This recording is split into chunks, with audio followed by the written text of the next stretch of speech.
What's up, Mavletic lovers and listeners, and welcome back to another episode of Maverick Postgame. We hope some of you got to see some of our athletics this past week. If not, don't worry, because today we got another full show for you today as men's basketball come up short in the RMAC finals. And softball has a home run derby. Plus, baseball claims a series with a big win in finale. And women's wrestling finishes 5th at the NCWWC.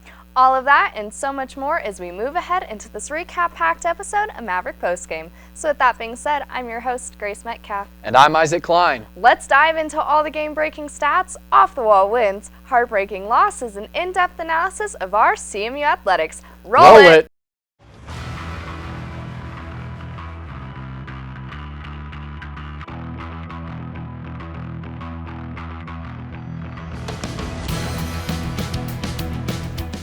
Hello everyone, once again I'm Isaac Klein. And I'm Grace Metcalf. Let's hop right in and take a look at all the Mavtastic action that took place this week here at CMU.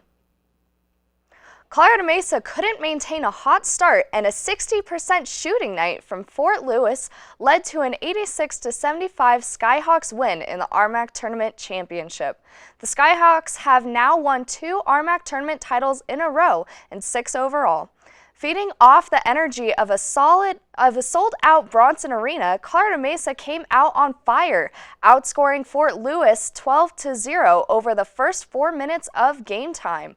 Reese Johnson, making just his 6th start of the season, opened the scoring with a dunk off an assist from Baskin before Baskin hit back-to-back fast break layups. A Baskin three-pointer forced a Fort Lewis timeout with 16 minutes and 43 seconds remaining in the first half, and Isaac Jessup 3 gave CMU a 12-0 lead, heading into the under-16 media timeout.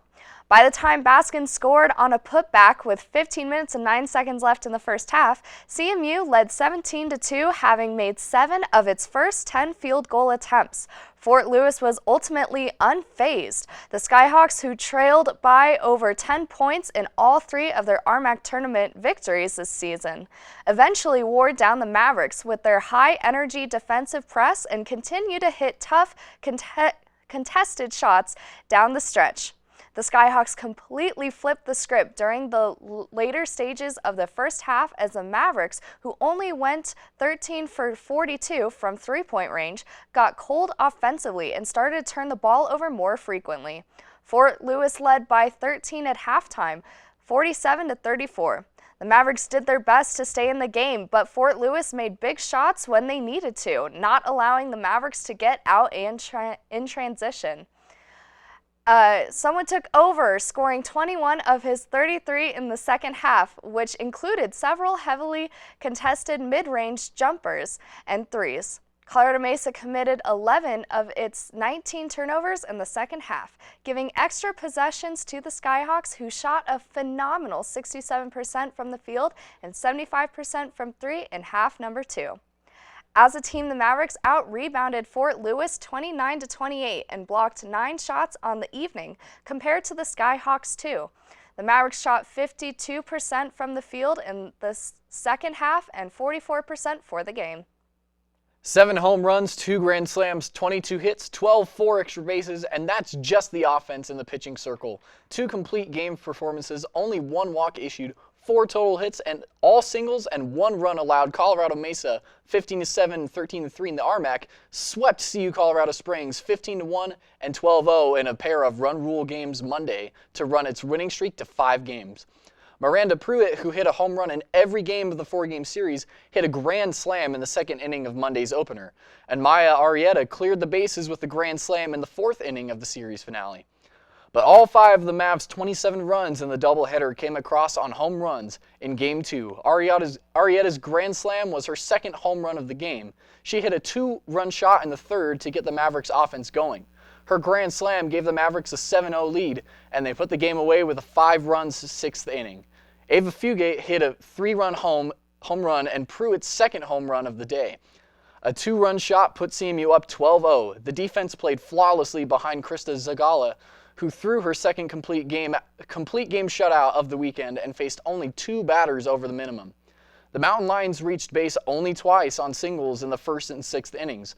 Zagala 5-2 retired 14 batteries in a row between those two hits.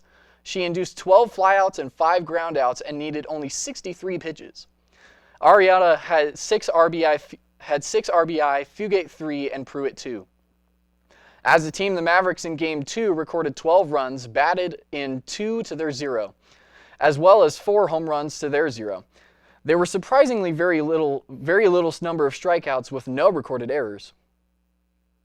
The Colorado Mesa baseball team earned the series win over the MSU Denver Roadrunners after coming away with a 20-5 Mercy Rule shortened game on Monday. The Mavericks exploded for 20 runs on 18 hits, which included 8 extra base hits. They scored in 6 of the 8 innings they played in, with every Maverick starter recording a run scored.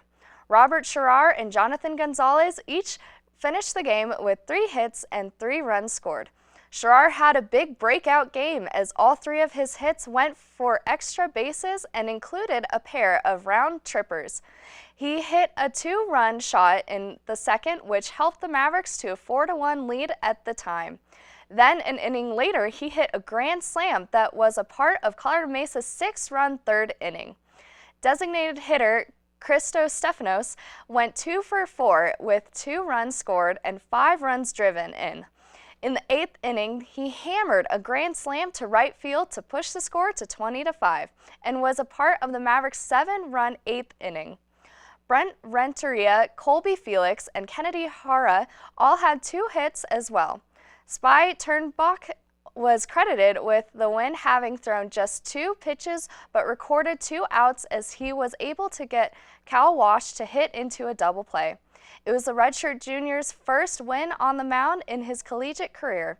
6 pitchers saw action on the mound with Tristan Wolfe earning his first start as a Maverick. Wolfe went 3 innings and allowed 3 runs on 4 hits, walked 1, and struck out 4 while not factoring into the decision. As a team, the Mavericks, similarly to the overall score, dominated in stats. The Mavs recorded 3 home runs to the Roadrunners' 0. In addition, the Mavs had 9 stolen bases to their 0.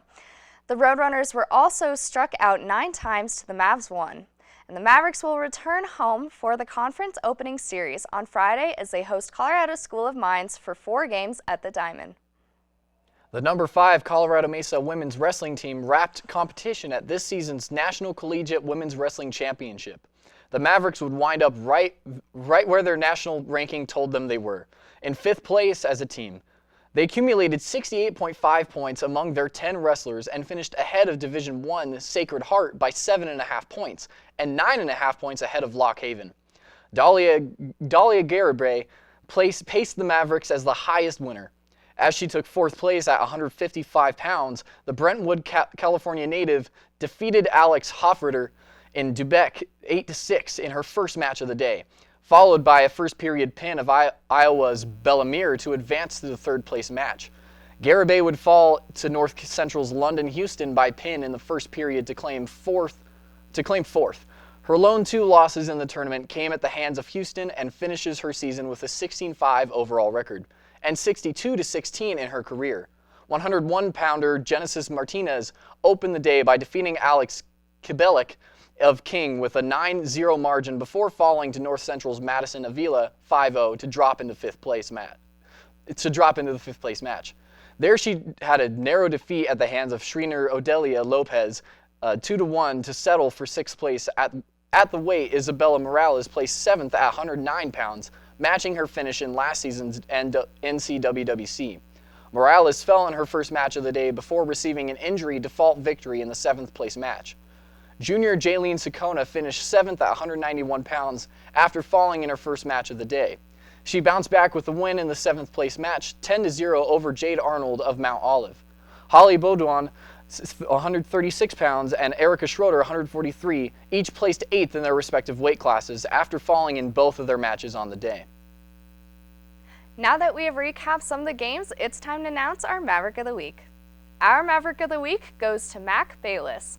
Mac was named the RMAC Defensive Player of the Week Monday, marking the 2nd time in as many chances this season that a CMU player has won the defensive award. It is the second Defensive Player of the Week award of Bayless's career, after winning previously for the week of April 24, 2023. Congratulations, Mac, for your outstanding performance. You are our Maverick of the Week. We are now at the end of our show, and it is time for closing statements. My closing thought is on the basketball teams. They both did so well, and the men's in particular came so close to winning the whole thing. It's unfortunate that so many incredible seniors didn't get to have their win to close off their time here at CMU. There were so many emotions going at the end of the game and lots of disappointment.